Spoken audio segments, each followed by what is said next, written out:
We've already covered that in our lose change 1969 Camaro, we're going to have a supercharged LSA V8 engine and a 6-speed manual transmission. And the car should be making a lot of power, but in order to use that, you got to get it to the ground somehow. So in this chapter, we're talking about the Detroit Speed QUADRALink rear suspension system that we're installing in this Camaro.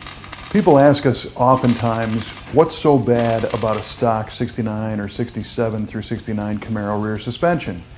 And we tell them that for a street-driven car that you don't really want to take to a track event, a road course, or an autocross, the original leaf spring design really isn't terrible. The leaf springs have dual purpose. They not only support the weight of the car in the back, but they also locate the axle in the back half of the car. And by doing this double duty, GM was allowed to save on parts. It's a very simple design. It's easy to put together. There's not a lot of pieces to it. So it was cost effective, and that's probably the bottom line of why these cars got the leaf springs. But there's a couple things that can happen when you put a lot of power and a good sticky tire to a leaf spring car. One, in like a drag race application, you might find what's called spring wrap, where the leaf spring coils up and unloads and starts to jiggle the tire around. The other one is that the rear axle can move side to side. And if it does that, you have unpredictable handling. And in this case, we're putting some giant rear tires on this car. They are Toyo R888, 335, 30, 18s in the back. So we need to make dead sure that that tire doesn't move back and forth and rub on the inner or outer wheel tubs. We're installing a set of Detroit Speed deep wheel tubs to accommodate these big tires, but the Detroit Speed QUADRALink rear suspension design on a Currie 9-inch rear axle housing is going to allow this rear end to stay centered, and it does not use the leaf springs, so there won't be those traction issues. Because we're targeting over 700 to 750 horsepower with pretty close to the same torque numbers, we're going to be using a Currie 9 Plus, what they call race case center section, and a fabricated Currie 9-inch style rear axle housing. The race case is a stronger nodular iron center, so it's designed to handle increased amount of torque.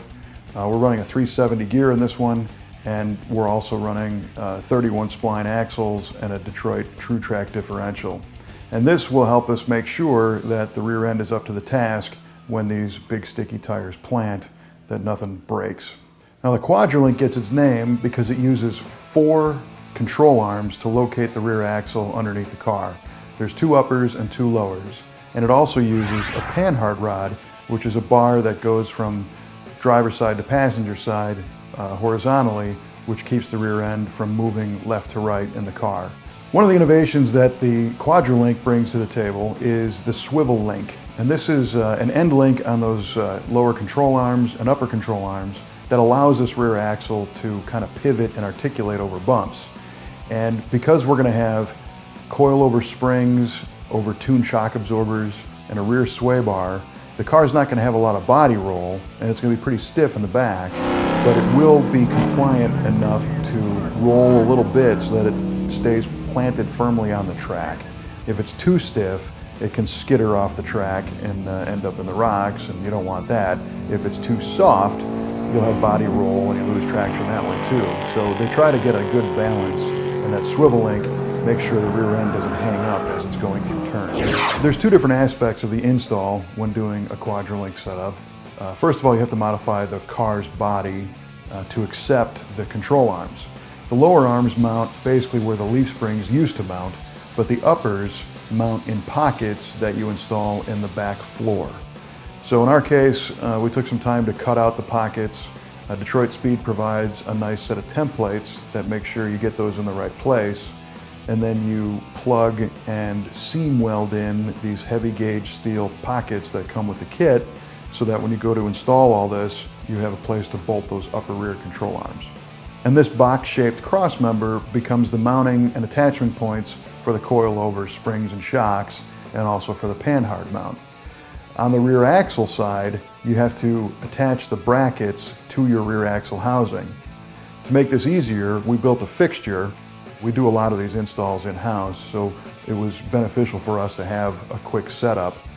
Our fixture allows us to hold that rear end in place while we attach the brackets. And mounting the brackets is pretty straightforward. Detroit Speed provides documentation that shows you not only the proper placement on the axle housing, but also recommendations on setting the pinion angle. You want to make sure the housing is rotated in such a way, I think they call for about a 5-degree pinion angle. And this angle is important because when you put the whole car back together and it's at ride height and it has the drive shaft in it, the drive shaft has to be at the right angle so the universal joints don't bind and nothing vibrates and you don't have weirdness going down the road. So by doing all of these steps now, you make sure everything fits together later. And again, there's some variables here. If you have an existing axle housing that you want to weld these onto, you have to cut the brackets in half because they completely wrap around the axle tubes. Or if you're going to be designing an entirely new rear axle housing, you can buy a housing that does not have the housing ends on it and then just slide these over and then weld them in place and then put the housing ends on later. In our case, our Currie housing already had the ends welded on, so we needed to split those brackets and attach them to the rear axle housing. But a nice feature of the QUADRALink is it allows for adjustability on the upper and lower control arms as well as the panhard bar. So when you put all this together, you can still tweak it to make sure you get that proper pinion angle. The mounting brackets are a high quality piece. They're heavy gauge steel. They're either laser or water jet cut, so they're very precise. And when you put them together, you have the option to either MIG weld them to the housing, or if you want to and have the access, you can TIG weld them to the housing. In our case, we TIG welded ours. We like the look of the TIG weld. We also like the fact that it doesn't put quite as much heat into the housing as a MIG weld does. But either way, you know, you can weld them to the housing and they're not going to go anywhere.